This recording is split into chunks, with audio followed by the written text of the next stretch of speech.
Chapter 2 है federalism. Previous class में हम लोगों ने डिस्कस किया था, नेचुरल तरीके से पढ़िए, ठीक है। फेडरलिज्म क्या होता है and what is difference between federalism and unitary form of government, यही पढ़ा था। तो फेडरलिज्म क्या होता है? एक ऐसा फॉर्म ऑफ गवर्नमेंट होता है जिसमें पावर डिवाइडेड होता है किसके किसके बीच में, सेंटर और स्टेट के बीच में क्या होता है? पावर क्या होता है? डिवाइडेड, शक्ति का डिवीजन होता है सेंटर और स्टेट गवर्नमेंट के बीच में, और कोई इंटरफेरेंस नहीं होता है। ना तो सेंटर स्टेट के मैटर्स में इंटरफेयर करता है और ना ही स्टेट सेंटर में, कोई इंटरफेरेंस नहीं होता है, ठीक है ना। इसका अपना खुद का अपना कुछ पावर होता है और इसका अपना पावर होता है, नो इंटरफेरेंस, ठीक है। सेंट्रल गवर्नमेंट जो होता है वो जो भी राष्ट्रहित की चीजें हैं, नेशनल इंटरेस्ट के जो सब्जेक्ट्स हैं उन पे डिसीजंस लेते हैं, समझ रहे हो। Central government took decisions on the subjects related to national interest, ठीक है। राष्ट्रहित से रिलेटेड जो भी सब्जेक्ट्स होते हैं उसमें डिसीजन कौन लेता है? Central government. और स्टेट का काम क्या होता है? तो जो डे टू डे एडमिनिस्ट्रेशन होता है, ठीक है ना, डे टू डे एडमिनिस्ट्रेशन से रिलेटेड जो भी डिसीजंस होते हैं वो कौन लेता है? State government. इतना क्लियर हुआ? हाँ बोलो। सेंट्रल गवर्नमेंट जो होता है, सेंट्रल गवर्नमेंट का काम क्या होता है? पहले तो फेडरलिज्म में क्या होता है? पावर डिवाइडेड होता है between centre and state, okay. और ये जो सेंट्रल गवर्नमेंट होता है, ये जो भी डिसीजंस, जो भी नियम कानून बनाता है वो नेशनल इंटरेस्ट से रिलेटेड जो भी सब्जेक्ट्स होते हैं, जैसे डिफेंस से रिलेटेड सब्जेक्ट हो गए, ठीक है, तो उसके रिलेटेड, रेलवे से रिलेटेड सब्जेक्ट, उसके रिलेटेड ये कोई डिसीजंस ले सकता है या फिर कोई नियम और कानून बना सकता है, कौन? सेंटर, ठीक है। और स्टेट क्या करता है? तो स्टेट जो है वो day to day administration, day to day administration से रिलेटेड जो भी सब्जेक्ट्स होते हैं उनके रिलेटेड डिसीजंस और लॉ बनाता है, कौन? स्टेट। क्लियर है? बोलो।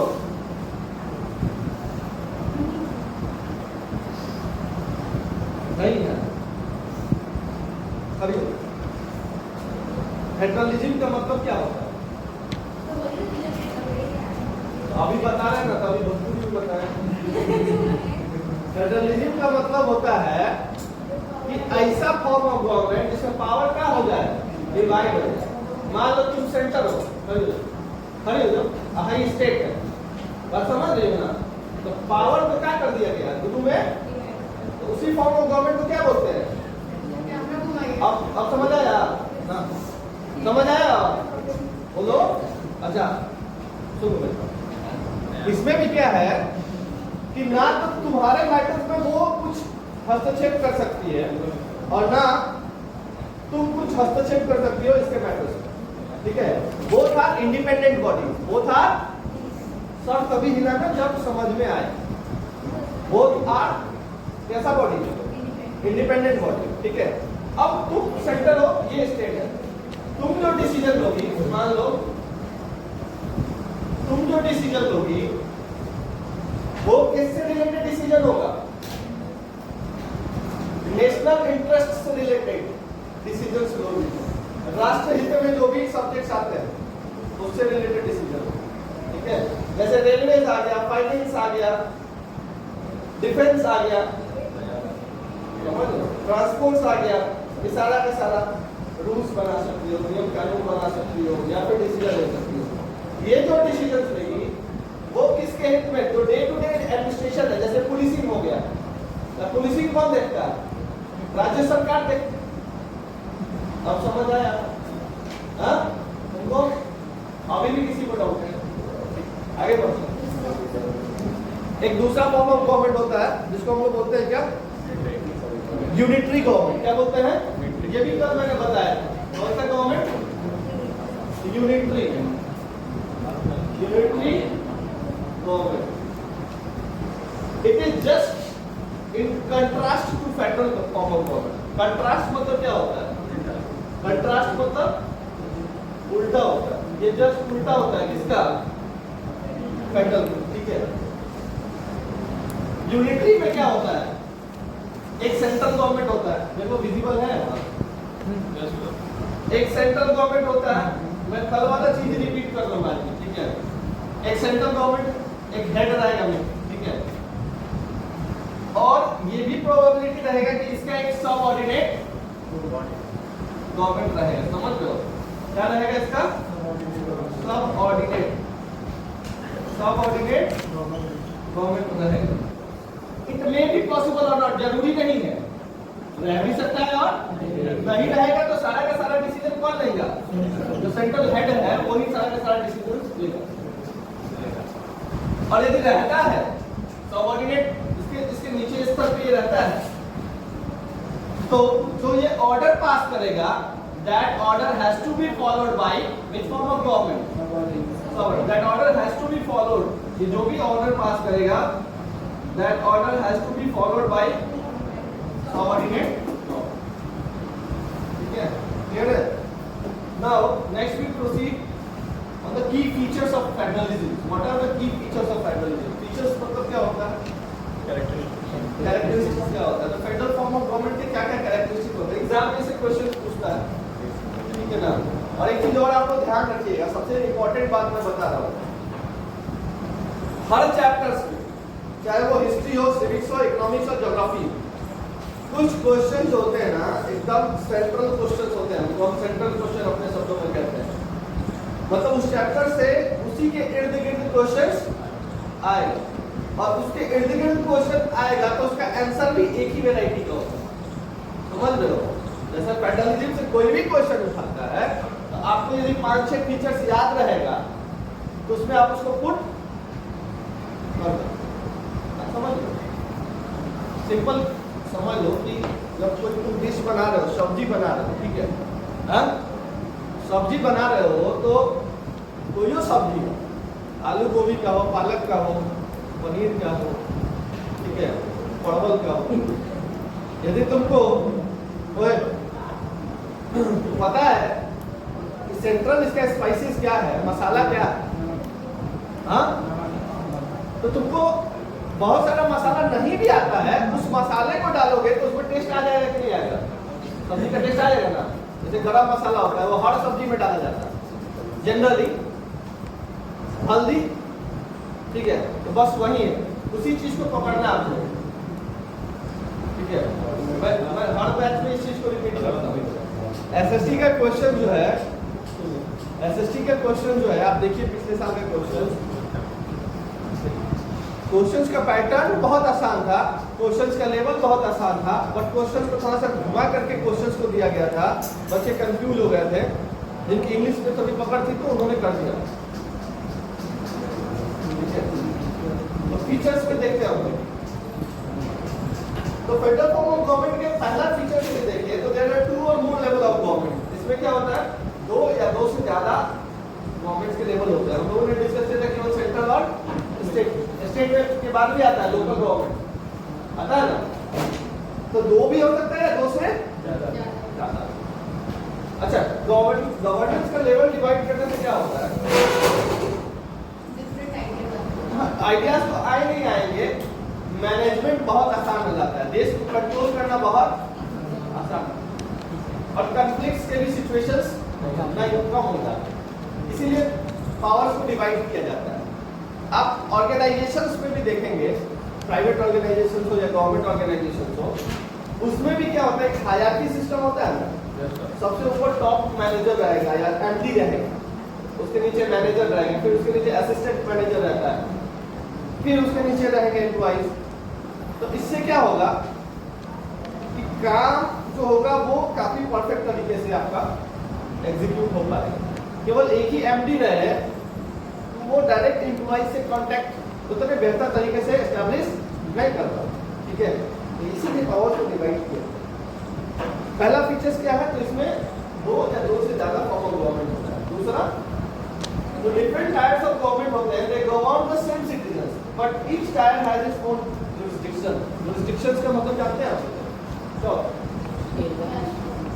यहाँ पे लिख दिया हुआ है, दे गवर्न द सेम सिटीजन, भाई सिटीजन तो सेम ही रहेंगे ना, चाहे केंद्र सरकार हो चाहे राज्य सरकार हो, वो तो भारत के सिटीजन्स में ही ना राज करेंगे।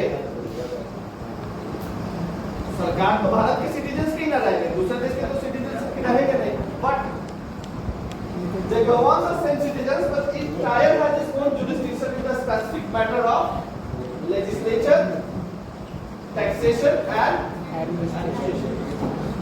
इनका अपना एक jurisdiction होता है हर मैटर, चाहे वो लेजिस्लेचर का हो, नियम बनाने से रिलेटेड हो, या फिर टैक्सेशन का हो, या फिर एडमिनिस्ट्रेशन का हो। अपना इनका एक सिविल कह सकते हैं अधिकार होता है, ठीक है। उसके बियॉन्ड ये कोई नियम कानून नहीं बना सकते। टैक्सेशन से रिलेटेड भी सेंटर का अपना अलग जुरिस्डिक्शन होता है, स्टेट का अलग होता है। एडमिनिस्ट्रेशन से रिलेटेड भी सेंटर का अलग जुरिस्डिक्शन होता है और स्टेट का, और लेजिस्लेशन से रिलेटेड भी सेंटर और स्टेट का अलग अलग होता है। राज्यों में क्या होता है? विधान परिषद और विधान सभा।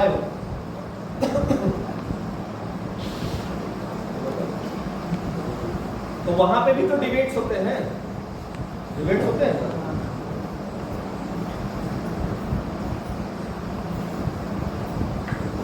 तो ये डिबेट क्यों होते हैं? या तो कोई नया बिल लाने के लिए किया जाता है, नया कोई नियम बनाने के लिए किया जाता है। राज्य में शराबबंदी का नियम कहाँ से बना था? सेंटर थोड़ी ना बनाया था। बिहार में शराबबंदी का नियम कहाँ से पाई? स्टेट से, विधानसभा से पाई, ठीक है। तो अपना इसका अपना जुरिस्डिक्शन है। हर स्टेट अपने अनुसार अपने राज्य का कुछ नियम कानून में फेर बदलाव कर सकता है, ठीक है, उसको अधिकार होता है। और सेंटर का अपना अलग। नोटबंदी कौन कराए? सेंट्रल गवर्नमेंट कराए। ये थर्ड फीचर्स लिख लीजिए आप लोग। ये दोनों समझ आया?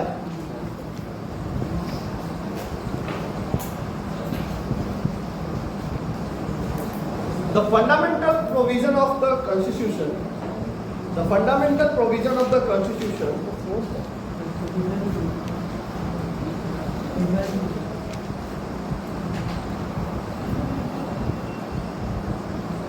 The fundamental provision of Constitution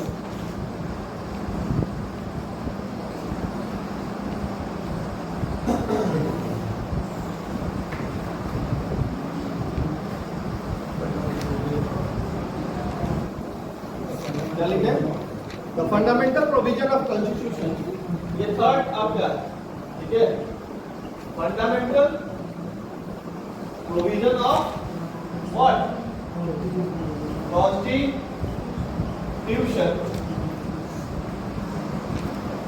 cannot be unilaterally changed, cannot be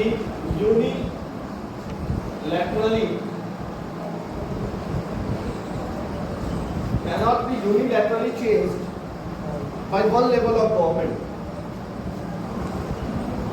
by one level of government. Such changes require the consent of both the level of government. Such changes what? Require consent from both level of government. Fundamental provisions, जो संविधान के fundamental provisions होते हैं, वो कोई एक level of government उसमें बदलाव नहीं कर सकता। और जो संविधान से छेड़छाड़ जो है, केवल एक लेवल ऑफ गवर्नमेंट, चाहे तो खाली सेंटर नहीं कर सकता है, चाहे तो केवल स्टेट नहीं कर सकता। उसमें दोनों लेवल ऑफ गवर्नमेंट का क्या होना चाहिए? कंसेंट होना चाहिए, सहमति होनी चाहिए, तभी फंडामेंटल प्रोविजंस जो होते हैं कॉन्स्टिट्यूशन के, उसमें कुछ बदलाव, कुछ संशोधन पॉसिबल। संशोधन जानते ना, अमेंडमेंट कहते हैं। तो चेंजेस हम लोग कॉन्स्टिट्यूशन में कहते हैं। संविधान तो लिखा गया बहुत पहले, संविधान तो बहुत पहले लिखा जा चुका है ना, उसी के अकॉर्डिंग देश चलता आ रहा है। लेकिन जरूरत के अनुसार तो सिचुएशंस बदल रहे हैं, बहुत नए चैलेंजेस भी आ रहे हैं। तो संविधान में अमेंडमेंट की भी क्या की गई है, व्यवस्था की गई है। लोगों के नीड्स के अकॉर्डिंग, डिमांड्स के अकॉर्डिंग और जो प्रेजेंट समय चल रहा है उसके नीड्स को देखते हुए कुछ संविधान में अमेंडमेंट किया जा सकता। तो ये अमेंडमेंट या कोई भी प्रोविजन संविधान से रिलेटेड केवल यूनिलैटरली नहीं किया जा सकता। यूनिलैटरली मतलब अकेले स्टेट या सेंटर नहीं कर सकता, इसमें दोनों फॉर्म ऑफ गवर्नमेंट का कंसेंट होना जरूरी है। समझ आ रहा है? से यस और नो, लाउडर। फोर्थ पॉइंट लिखिए, डालो ना इसको। ये कितना हो गया, तीसरा हो गया ना। हाँ, फोर्थ लिखिए। ये कौन सा था, थर्ड था ना, फोर्थ था या थर्ड था, थर्ड। फोर्थ लिखिए, नहीं ये फोर्थ था, फिफ्थ लिखिएगा। सर आप थर्ड छोड़ दिए, थर्ड छोड़ दिए, लिखो ना, उसी को लिख दो।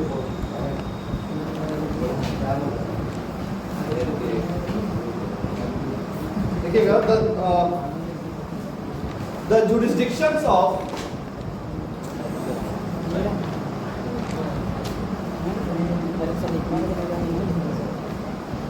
the respective level or tiers of government are specified in constitution. The jurisdiction of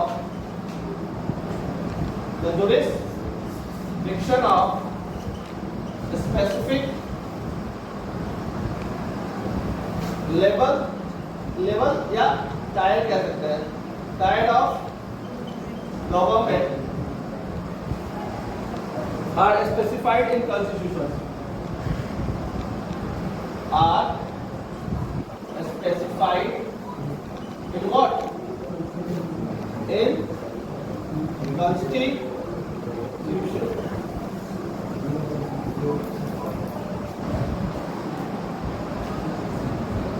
मतलब जो भी जुरिस्डिक्शंस होते हैं, जो भी अधिकार होते हैं किनके, जो स्टेट गवर्नमेंट है और जो सेंट्रल गवर्नमेंट है, वो भी किसमें स्पेसिफाइड होते हैं, कॉन्स्टिट्यूशन। मतलब वो भी संविधान में निहित है। संविधान में मेंशन किया गया है कि what are the jurisdiction that has been given to the state और central government, that is written in where, constitution. Constitution में लिखा हुआ तो उससे ज्यादा पावर वो इस्तेमाल नहीं कर सकता है, ना तो सेंटर कर सकता है, ना ही यदि कर रहा है तो उसको कहा जाता है कि वो संविधान की अवहेलना कर रहा है। इस देश में संविधान से बड़ा कुछ नहीं है क्या? संविधान के बाद ही आता है सुप्रीम कोर्ट। और सुप्रीम कोर्ट एक तरह से समझ लो क्या है, आपके देश में नियम कानून और संविधान बना रहे, इसके लिए बना दिया गया है सुप्रीम कोर्ट। कोई अपनी मर्जी का नहीं कर सकता है, कोई भी गवर्नमेंट हो, चाहे वो बीजेपी का हो, कांग्रेस का हो, कोई भी गवर्नमेंट हो।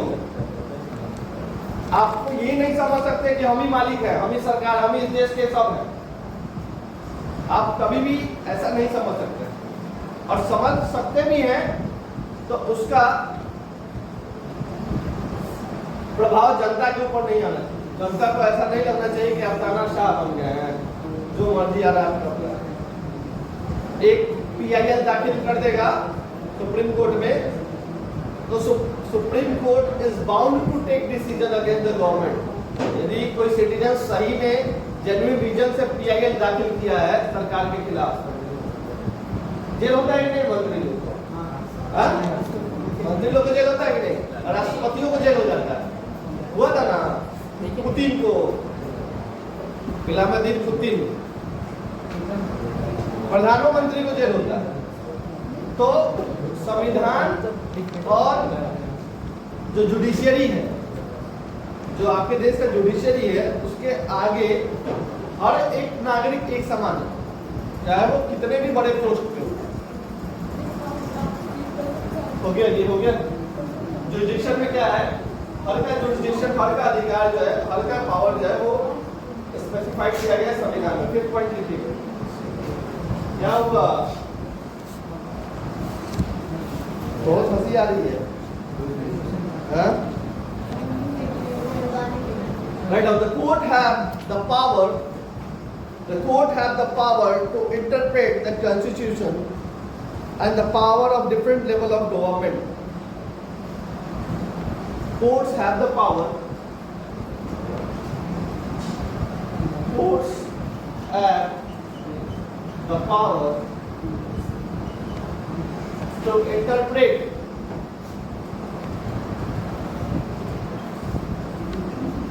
courts have the power to interpret the constitutions and the power of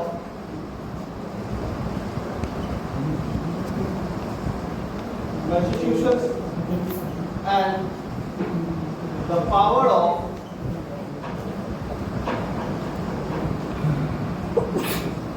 different level of government.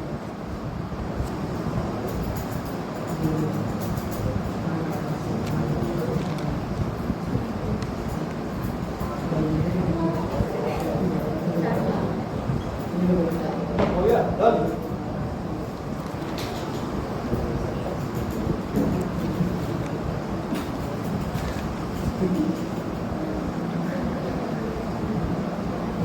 Sir छुट्टी चलता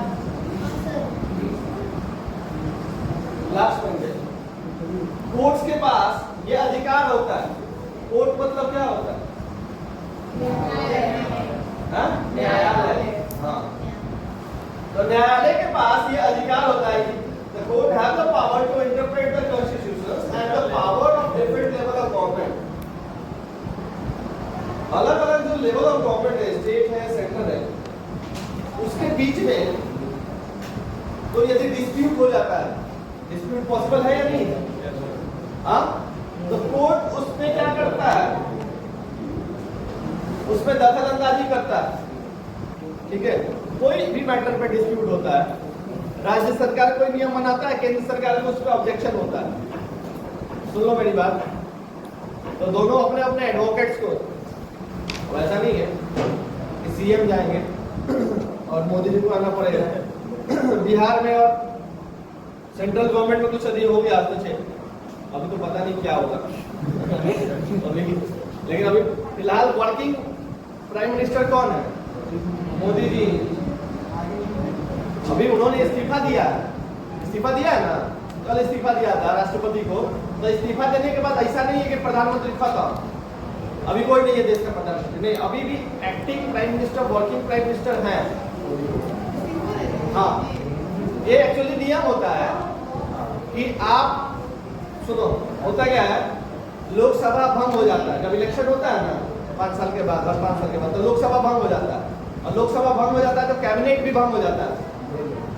जो भी 75-80 मंत्री होते हैं कैबिनेट में, वो सारा का सारा खत्म हो जाता है। फिर से दोबारा मंत्री को अपॉइंट किया जाता है। रेल मंत्री अब अलग हो जाएंगे, फाइनेंस मिनिस्टर अब अलग हो जाएंगे, डिफेंस मिनिस्टर अलग हो जाएंगे, होम मिनिस्टर अलग हो जाएंगे। तो ये डिवाइड किया जाता है। अब दोबारा होगा, 2-4 दिन में होने वाला है। हाँ, अब रिजाइन करके फिर से शपथ लेंगे, दोबारा शपथ लेंगे प्रधानमंत्री पद। तो कोर्ट का पावर होता है कि वो जो भी स्टेट और सेंट्रल से रिलेटेड जो भी डिस्प्यूट्स है, उसमें वो दखल अंदाजी करे और उसके अंतर्गत वो फैसला सुनाए। ठीक है, दोनों पक्षों को ध्यान में रखें।